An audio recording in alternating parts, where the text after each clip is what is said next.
আসসালামু আলাইকুম। ঈদ মোবারক সবাইকে।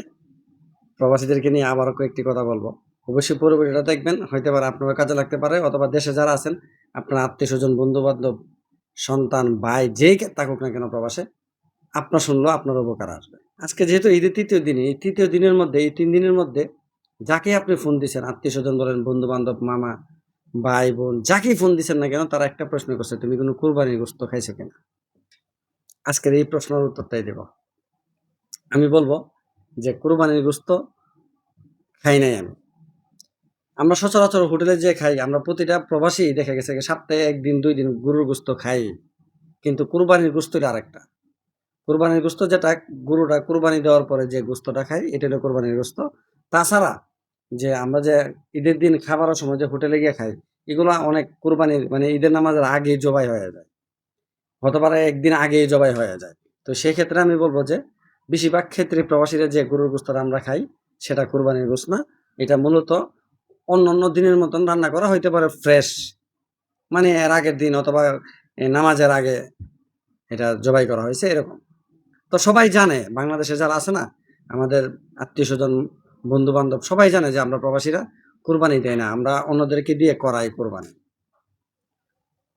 আমরা টাকা ইনকাম করি ঠিকই কিন্তু আমাদের নামে কুরবানি হয় না। এখন মোটামুটি কিছু লোক সচেতন হওয়ার কারণে সকলে নিজ নামে কুরবানি দেয়, আল্লাহর নামে কুরবানি দেয়।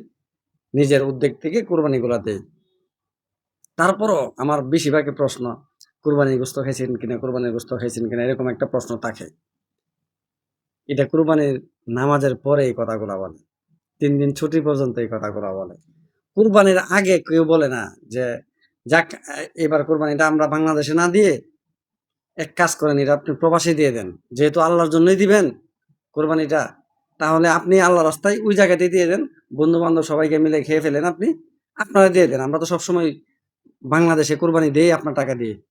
এবার এটা না হয়ে আপনি আপনার টাকাটা দিয়ে বাহিরে কোরবানিটা দিয়ে দেন।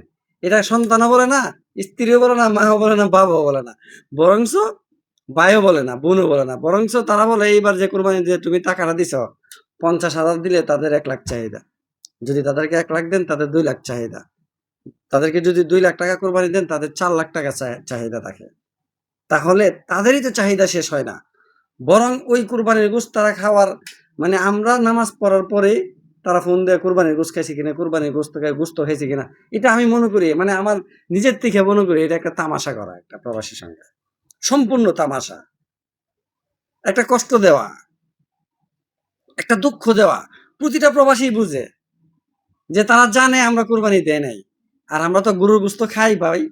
আমাদের এই প্রবাসের মধ্যে সবচেয়ে যারা প্রবাসে আছে মানে যারা মানে সচেতন তারা শুধু সবজি-টবজি খায়। তাছাড়া বেশিরভাগ লোকই চিকেন আর এই গরুই খায় বেশিরভাগ ক্ষেত্রে। মাছ, চিকেন, গরু এটার মধ্যে আমরা খাই। কিন্তু ওই খাওয়াটা তো আর এটা না। এটা তো আল্লাহর জন্য দিয়ে সবাইকে মিলেমিশে একসাথে রান্না করে খাওয়া। আমি জানি না মানে প্রবাসের কোন প্রবাসীর মা-বাবা বলছে কিনা অথবা স্ত্রী সন্তান বলছে কিনা যে, "আব্বু এবার কোরবানি আমি দেশে দিব না। আপনি যাই বলুন না কেন আমরা টাকা দিয়ে কোরবানি দিব না। যদি আপনি দেশের বাইরে কোরবানি দিয়ে দেন। আল্লাহর জন্য দিবেন, আপনারাই দিয়ে দেন। আমরা সারা জীবন দেই কিনা।" এটা আপনার কাছে প্রশ্ন থাকলো। যদি এরকম একটা ব্যক্তি পেয়ে থাকেন, আমি বলব এই আসমানের নিচে জমিনের উপরে সে সবথেকে বড় ভাগ্যবান যে তার মা-বাবা অথবা ভাই-বোন অথবা স্ত্রী-সন্তান তারা এই কথাগুলো বলছে যে, "আপনি বিদেশের মাটিতেই আপনি কোরবানি দিতে হবে। আমাদের জন্য প্রয়োজন নাই।" তাদের সেই ভাগ্যবান সবথেকে। কিন্তু আমার এই এরিয়াতে অথবা আমার পরিচিত কেউ এরকম ভাগ্যবান একজন আমার কাছে মিলে নাই। যদি আপনাদের কাছে মিলে মিলে থাকে আপনি নিজেও ভাগ্যবান। কারণ আপনি বিশেষ করে প্রবাসে থেকেও আপনি এই কথাটা শুনতে পারছেন। এজন্য বলব ভাই দেখেন, বুক ভর্তি ভালোবাসা থেকে পকেট ভর্তি টাকার অনেক মূল্য। আপনি আপনার জীবনের মূল্য দেন দেখবেন, আপনাকে মূল্য দেওয়ার ব্যক্তি পৃথিবীতে কম পড়বে না। আপনি আপনার পকেটের যত্ন নেন। আপনাকে যত্ন নেওয়ার ব্যক্তি কম পড়বে না। আপনি বলবেন, "ভাই আপনি কি কুরবানি দিছেন?" "না দেই নাই রে ভাই, দেই নাই।" কারণ ফুলুসও তো নাই না? আপনার তো টাকা তো নাই। টাকা তো থাকতে পারে। থাকতে হবে। টাকা তো থাকবে। আমার মতন হাজারো প্রবাসী যারা দেখছি, ভাই অনেক টাকা দিয়ে দেশের মধ্যে কোরবানি দিছে। কিন্তু সে এমনও হইছে নামাজটা পড়ে এসে ঘুমায়ে গেছে ভাই। একটু সেমাই খাইয়া ঘুমায়ে গেছে। ওই যে অন্যান্য দিন যে দুপুরের সময় খাবার খেতে হইব, ওই সময় ঘুম থেকে উইঠা খাবার খাইছে।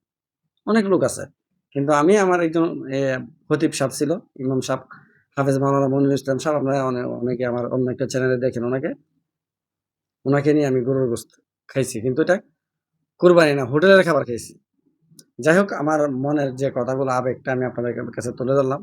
হইতে পারে আপনারা ভিন্নভাবে নিতে পারেন। কিন্তু সত্যই। যতই বলুন না কেন, আবেগ দিয়ে দুনিয়া চলে না। বাস্তবতা দিয়ে দুনিয়া চলে। বাস্তবতা যেটা চোখে দেখি, বাস্তবতা এটাই আমি মানি।